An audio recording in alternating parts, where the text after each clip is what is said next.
Les damos la bienvenida a nuestro espacio derechocrítico.sb, siempre con Salvador Meléndez y Julio Ceguera. Y en esta ocasión vamos a hacer un análisis sobre las reformas a la ley de tránsito. Y para ello contamos hoy con un invitado, como siempre, de lujo. Un abogado especialista, litigante en muchas materias, reconocido en nuestro país y quien fuera en su momento viceministro de Transporte desde el 94 hasta el 2001. Julio Valdivieso, bienvenido. Julio, buenos días. Salvador, igual, gracias por estar en un espacio tan interesante, novedoso, pero sobre todo propositivo. Yo les he seguido mucho la pista a ambos y creo que están haciendo patria. Gracias, Julio. Antes de que se me olvide, recordarles que este video lo pueden seguir en las páginas electrónicas de la revista Derecho y Negocios, y pido una disculpa por problemas un poquito de salud, por la garganta, pero ahí estamos haciendo el esfuerzo siempre para derechocrítico.sb. Apreciamos que nos acompañes aún con tu segunda pubertad, ¿verdad? Y aquí vamos a entrar en el tema. En un primer momento, bueno, sabemos que ha habido una discusión intensa sobre el tema de las reformas a la ley de tránsito y para aproximarnos a ello quisiéramos conocer primero tus opiniones y sobre todo si estas reformas van a ser capaces de alguna manera tocar, transformar, modificar nuestra cultura de conducir un vehículo, si va a poder atender los problemas de accidentabilidad y los problemas de tráfico que enfrentamos día con día. A ver, primero decirte que comparto la reforma desde 1995, cuando este servidor promulgó la actual ley. No se había hecho un esfuerzo, y si se había hecho, pues nunca se concretizó. Entonces, como principio, creo que ameritaba ya una actualización de las reformas, ejemplarizar de alguna manera más drástica algunas conductas, pero lógicamente en el transcurso del programa vamos a ir viendo algunas de las disposiciones que en mi criterio pueden tener problemas en cuanto a su aplicabilidad como tal, ¿verdad? Entonces, si tú me preguntas a mí, creo que la reforma era necesaria, ¿verdad? Habrá que ver ya en el momento de su aplicación el alcance de esta y si va a surtir efecto. Ahora, quiero darte bien claro, con el simple hecho de la promulgación de esta ley, no quiere decir que aquí se acabaron los congestionamientos, no quiere decir que ya la conducta se cambió de la noche a la mañana. Todo esto lleva un proceso, una educación, porque hay dos cosas que se tienen que ver en esta materia: educarlo, y si no entendés con la educación vas a entender con el garrote, pero tiene que tener a la base toda una divulgación de la ley. El Reglamento General de Tránsito lo tienen que ser obligatorio, es decir, yo no puedo conseguir a alguien que conduzca, y usted que me está viendo, le puedo garantizar sin temor a equivocarme que no conoce a profundidad el Reglamento General. O colegas, preguntarles, ¿conocen ustedes el Reglamento General de Tránsito? Te vas a decir, sí, pero ya cuando lo vas a anular en la práctica, porque nosotros aprendimos, sacamos la licencia y después aprendimos a manejar. Y eso ha sido la cultura y hoy estamos pagando esas consecuencias. Bueno, Julio Valdivieso, para no confundir a mi colega de derechocrítico.sb, debería aparejado esta reforma con el tema del reordenamiento territorial. ¿Qué pasa con la sobrepoblación vehicular, si se le puede llamar de alguna forma? Es decir, tenemos casi 1 millón de carros, o ya pasamos 1 millón de carros, ya tenemos placas ya con números y letras, y tenemos también el tema de que algunos expertos, ¿verdad? Hay un ingeniero famoso de Pedro Ayala que ha mencionado en ciertos programas de televisión que es necesario en El Salvador que haya una desconcentración de polos de desarrollo, es decir, que 3, 4, 5 departamentos sean realmente polos de desarrollo para evitar que todo el mundo venga a San Salvador. ¿Qué opinas sobre todo esto usted? Totalmente de acuerdo. Creo que en esto hay que ser un poco en la historia. La época de la guerra hizo que se concentrara San Salvador, la migración de la gente del campo donde estaba el conflicto se vino para San Salvador. El país ha crecido de una forma desordenada. No, la ley de ordenamiento territorial no ha funcionado. tú tenés zonas residenciales que se convierten en zonas comerciales de la noche a la mañana. Restaurantes de 60 mesas y 2 estacionamientos. Exacto. Y hoy con el agravante, lo tenés en la zona rosa, se crearon una ciclovía, que dentro del concepto tal vez forma parte de una especie de esparcimiento, pero que en la práctica no funciona. Lejos de eso, se crearon estacionamientos sobre la calle pública. Es decir, bueno, ¿en qué estamos? ¿Queremos ordenar o queremos desordenar? Entonces, el ordenamiento es básico. Aquí ya no podés seguir dando permisos para construir sin tener estacionamiento, sobre todo si te vas a dedicar a la parte del comercio. Entonces, ¿a dónde va a parquear la gente? Si no tiene. O sea, cuando tú vas a un centro comercial, te cobran por ir a consumirles ahí. Aquí no hay estacionamientos, no hay señalización.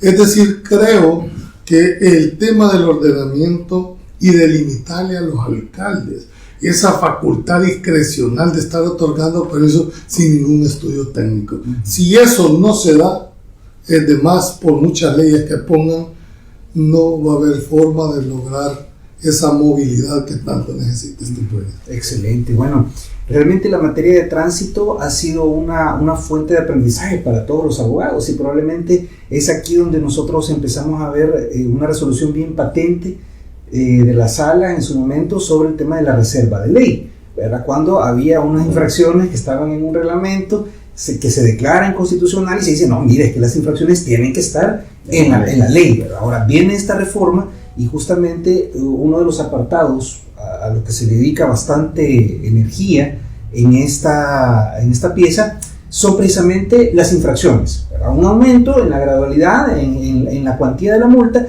pero también se introducen algunas infracciones que son interesantes de discutir. Por ejemplo, la que tiene que ver con portar llantas lisas, con portar o ser acompañado de pasajeros a la izquierda del conductor, tener o conducir con el motor desconectado, llevar llantas usadas, que negarse, por ejemplo, a la prueba del alcotest.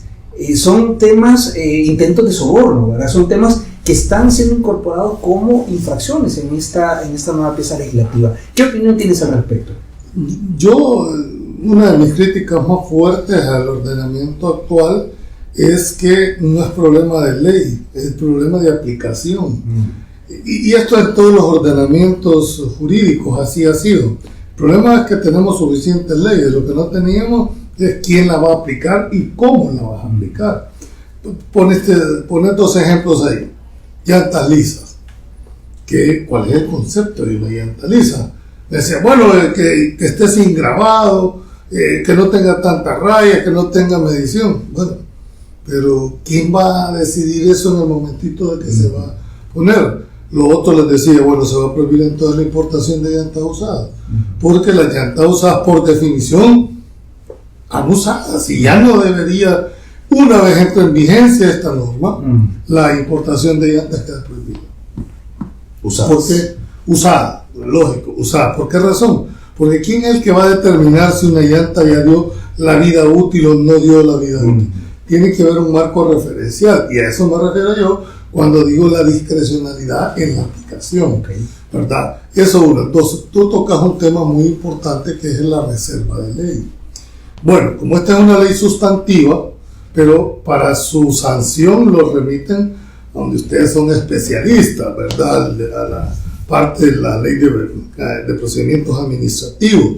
Y si no me equivoco, si la memoria o el Alzheimer ya uno ya habla de Alzheimer, creo que es el 139, número 1, cuando habla de la potestad sancionadora que tiene la administración, el primer numeral que habla, la reserva de ley. Es decir, lo que la ley no da, no le faculta al funcionario, es que se le olvidó en la ley poner esto, entonces aquí les va, vía una resolución. Cuidado, porque eso no se puede hacer desde el punto de vista legal. De hecho, pueden hacer lo que crean conveniente, pero desde el punto de vista legal no se puede. Y solo les recuerdo, el CITRAM lo declaró inconstitucional la sala bajo el argumento más fuerte que era una resolución del Viceministerio de Transporte y no una decisión de la Asamblea Legislativa, porque era una concesión. Ahí te estás dando cuenta lo importante que se determina que las autoridades de turno fundamenten bien sus decisiones. Cuidado, porque aquí, cuando les toque ver a ustedes ahí en la ley, habla que quienes autoridades competentes van a aplicar este tema.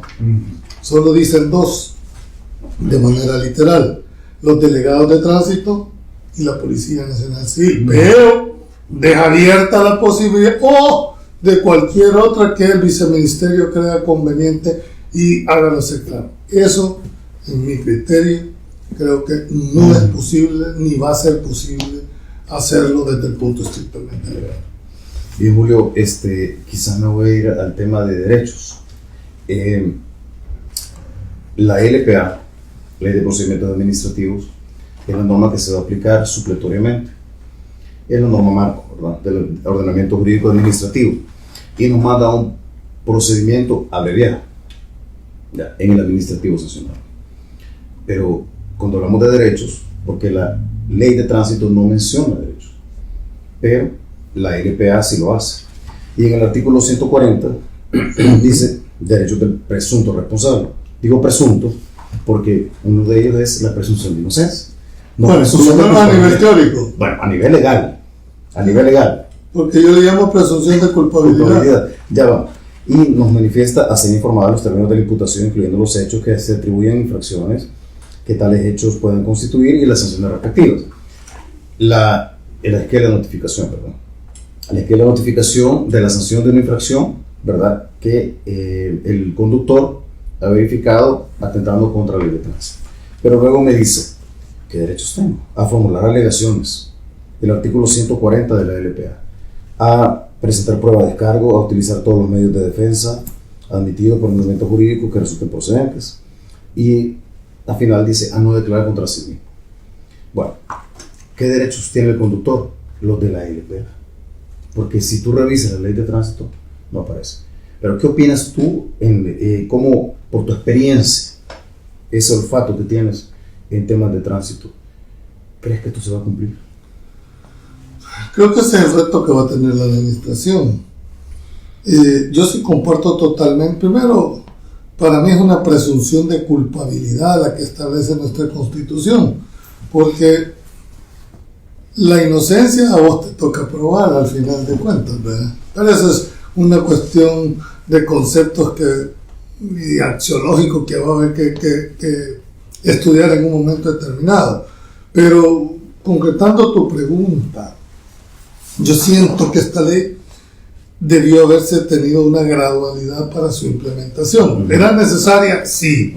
¿Qué bueno que se penalice? Sí. Pero ¿cómo vamos a lograr que efectivamente el resultado que yo persigo, que es educar a la gente, que es que no se cometan fallecimientos a través de los accidentes de tránsito, se dé? Eso no solo es con sanción que lo vas a lograr. Y está comprobado por muchas razones. Ahora, la pregunta es importantísima. Yo creo que ustedes van a tener una labor como especialistas en derecho administrativo, es decir, cuáles son esos derechos y a qué son acreedores. Los que andan imponiendo la sanción, primero no crean que son jueces, ni que son Superman, ni que son los que van a decidir. Ustedes son funcionarios y como tal están sujetos a un principio de legalidad. Ustedes no tienen más facultades que les da esa norma. Y la esquela, que así la consideramos nosotros, la esquela como tal, es el inicio del procedimiento abreviado administrativo que ustedes mejor que yo lo conocen. Ahora, cuando se inicia ese procedimiento administrativo, en mi criterio, no sé, aclarámelo, creo que el conductor tiene derecho a tomarle foto al ONI del policía. Tiene derecho a tomarle foto si es que se pasó el alto, si hay alto, si está señalizado, no está señalizado. Esos son derechos inherentes al conductor. O sea, no se lo puede negar. O sea, que alguien le puede decir, no me tome foto, no me tomen. Porque cuando le toca hacer valer sus derechos ante el viceministerio, tiene derecho a recabar todas las pruebas que consideren pertinentes. Por eso hablo del problema de aplicación. ¿Se pueden ustedes imaginar cuántos procedimientos abreviados van a iniciar todos los días en el Viceministerio de Transporte? Porque el esquela per se, mientras no esté firme, existe la mera posibilidad. Usted tiene todo el derecho de impugnarla, tiene todo el derecho de contravertirla, ¿verdad? Ahora, si se quiere librar de problemas, páguela dentro de los 5 días, se ahorra el 50%, que ahí sí yo discrepo totalmente, porque toda sanción tiene una finalidad que es ser ejemplarizante, es decir, para que usted no se vuelva a cometer. Pero cuando le dicen, mire, la puede pagar dentro de los primeros 5 días, deja de juzgar o de jugar esa filosofía y se convierte más en una mera recaudación, de los cuales yo no comparto. Si la idea es ejemplarizar, pues no debería de haber. Usted cometió una infracción, pues te la vas a comer, papito, te la vas a comer completita. Esto no es un combo donde si yo lo pago me van a rebajar, porque eso no es la finalidad de la norma. Entonces, concretando, creo que es uno de los puntos bien interesantes a qué derecho va a tener el conductor. Y siento que una de las grandes responsabilidades que van a tener los medios, ustedes mismos, como programa, es la divulgación de la norma, para poderle decir al conductor, mire, usted también tiene derechos. Excelente. Realmente ha sido bien interesante ese análisis, digamos, sobre la naturaleza de lo que va a significar la esquela, una notificación y luego un procedimiento que debería concluir con un acto administrativo que también por LPA pues será objeto de impugnación. Hay un reto importante, ¿verdad?, que la administración pública está asumiendo con esta reforma. Pero hay también un par de elementos que se incorporan en esta reforma que vale la pena analizar. Lo primero es lo que tiene que ver con la implementación, con el uso de tecnologías avanzadas para la identificación de infractores a la ley de tránsito. Y lo segundo, que también vale la pena que analicemos, son los efectos que el incumplimiento reiterado de esta reforma puede implicar para el ciudadano, particularmente este sistema de puntos que pueden concluir con la suspensión, la cancelación de la licencia de conducir, pero también con la imposibilidad de que la persona pueda obtener su documento único de identidad. ¿Qué opiniones tenemos al respecto? Bueno, ahí sí yo difiero totalmente. Para mí tiene que haber una relación causal entre el hecho y la sanción. Yo estoy de acuerdo en que si yo cometo una infracción de tránsito, pues a la hora de renovar mi licencia, de renovar mi tarjeta de circulación, me digan, mire, usted no puede porque tiene esto y esto. Pero decir, mire, usted no va a poder sacar el DUI porque tiene una esquela de tránsito, de verdad me saca. O sea, jurídicamente no lo logro concatenar. Es decir, no sé cuál fue el criterio y sobre todo cuál fue el fundamento para tener este tema, porque tú no le puedes prohibir el ejercicio del derecho al sufragio, sino por el hecho de no haber pagado una multa. No me renové mi licencia si querés, pero condicionar el documento único de identidad, que es el documento idóneo para cobrar un cheque, para hacer una escritura, para tener un préstamo, identificarse como tal, hacer un acto notarial. Entonces, no veo en realidad esa vinculación entre una infracción y una sanción. Llevaría una muerte civil. Es una muerte civil prácticamente. Entonces yo creo que deben de reflexionar en el sentido que están a tiempo, creo que pueden observar la ley, ¿verdad?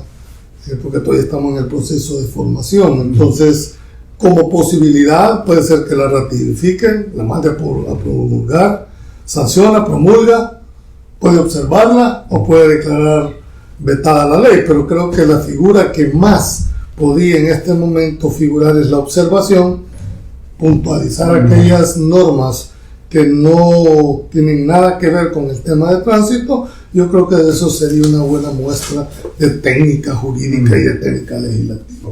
Excelente. Ok, el tema final, Julio, un poco lo tocaba mi colega Julio Cegueda, el tema de la tecnología también, ¿verdad? la fotomulta, que se llama. En otros países, obviamente, esto así es, ¿verdad? Ahí se da, y ahí es un poco complicado, porque ya no estás con el gestor de tránsito, no estás con el Policía Nacional Civil, a lo mejor alegando o argumentando, sino que es una cuestión electrónica, ¿no? Te pasaste el semáforo en rojo y ya está. Pero este país tiene sus particularidades, tiene su idiosincrasia. Entonces, a manera de conclusión, ¿cuáles serían como las sugerencias que tú puedes dar, tanto para los conductores de vehículos automotores, como para las autoridades y para el gremio en general?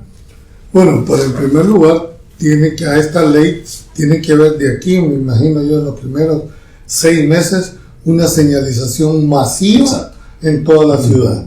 Porque la señalización es el lenguaje del conductor, el que te va orientando, no girar a la izquierda, no parquearse. Entonces creo que la señalización es imperativa. Tú no puedes exigir si el otro no sabe que ahí no se puede. Por ejemplo, la zona de los peatones, zona peatonal, es básica tenerla delimitada, básica tener las rayas amarillas, si son 2 y es una, para saber si está permitido o no está permitido. Entonces va a ser, dijéramos, todo un reto, esa es la verdad, en cuanto a hacerlo. Con respecto a las fotomultas tengo mi reserva, porque si bien es cierto, ese no respeta, dijéramos, discreción, ella hace su trabajo, pero puede ser de que tú quedes en medio de la vos tenés verde tú, pero la gente no te cede el paso y pasó tu tiempo de ver y se puso el rojo, pero tú estabas en medio. El semáforo no puede distinguir, va a tomar la foto y lógicamente frente a esa evidencia, ¿qué te van a decir? Se pasó el semáforo rojo, pero en la práctica fue por circunstancias. Por eso creo de que la prueba de descargo del conductor va a ser importante al momento.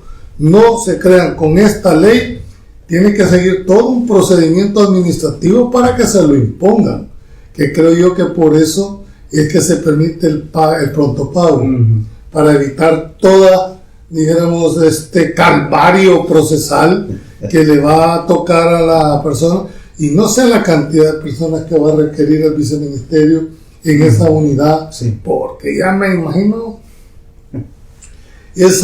lo otro es que no se sabe si va a ser letrada la defensoría, va a ser personal, no lo dijo. Y finalmente sí, yo creo que debió haberse incluido en la norma una disposición en la cual se penalice también la conducta tanto del policía como del delegado. ¿Por qué razón? Yo entiendo que la policía es una de nuestras policías con menos señalamiento de corrupción, hay que decirlo. Creo que es una policía sana, ¿verdad? Además tienen una formación en la academia jurídica, una formación de reglamentación. Espero que lo mismo vaya a hacer el viceministerio con sus delegados, los identifique para poder deducir responsabilidad y que les dé la capacitación por gente que sabe. Y no sabe solo el tema de tránsito, deberían de tener una capacitación especial desde el viceministro hasta el último en delegado en el tema de la ley de procedimientos administrativos. Exacto. Porque ese va a ser su fundamento, esa va a ser su herramienta para poder aplicar toda la sanción. No crean ustedes que con la multa ahí paró todo. Eso inicia, bueno, es más, así lo dice la ley, con ella se empieza el acto de notificación para un proceso abreviado, así le llaman ustedes, ¿verdad? ¿Qué pasa? Que equivale al emplazamiento al infractor para que de ahí para adelante empiece todo un procedimiento, y hasta que no está firme esa multa, hasta entonces no puede ser cobrada. Entonces es una mera expectativa. Así es que creo que la capacitación para todo el personal que va a tener con la aplicación de esta norma va a requerir de un esfuerzo sobrehumano en el viceministerio. Excelente, realmente ha sido un vuelo de pájaro, ¿verdad? Sobre esta reforma, pero se han tocado temas que el ciudadano necesita saber, necesita estar seguro sobre ello, ¿verdad? Ver claramente cuáles son aquellas infracciones que uno tiene que tener cuidado para no cometerlas, conocer los derechos que los hemos mencionado y sobre todo, si bien reconocemos que es un aporte importante, claro, yo creo que ¿verdad? sí, yo creo que sí. Pero también significa un reto todavía más importante para la administración pública que va a aplicar esta reforma. Julio, te queremos agradecer a nombre de Hechoscríticos.cd que, bueno, tú sabes, es tu casa, ¿verdad? Y aquí también a los amigos queremos externarlos para que sigan el programa Pulso Ciudadano de nuestro amigo Julio Valdivieso, ¿verdad? En Canal 19, comercial ahí aparte. Pero él tiene también una tarea de divulgación de temas jurídicos bien importante. Y la clave es que la ciudadanía y el gremio pues se empape de estos temas, ¿verdad? Y eso es lo que nosotros tratamos humildemente de hacer por usted. Quiero aprovechar este espacio porque es vital.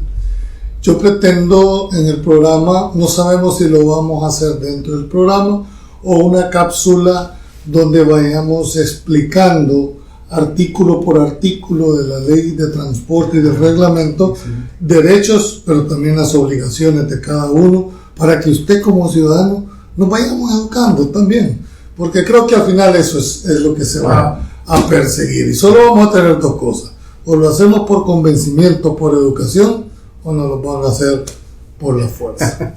Excelente, la verdad que eso es una tarea de todos, ¿verdad? Es una responsabilidad conjunta, ¿verdad? Para evitar un poco el tráfico, el congestionamiento, los accidentes, todas estas cosas que nos quitan un poco la vida cada día. Así que con esto, pues no nos queda más que agradecerte de nuevo tu participación, tus comentarios y, como siempre, recomendarles: ejerzan con honor y fórmense con pasión. Sin olvidar a Maquiavelo, no confundir el ser con el deber ser. Gracias y bendiciones totales. Para servirles.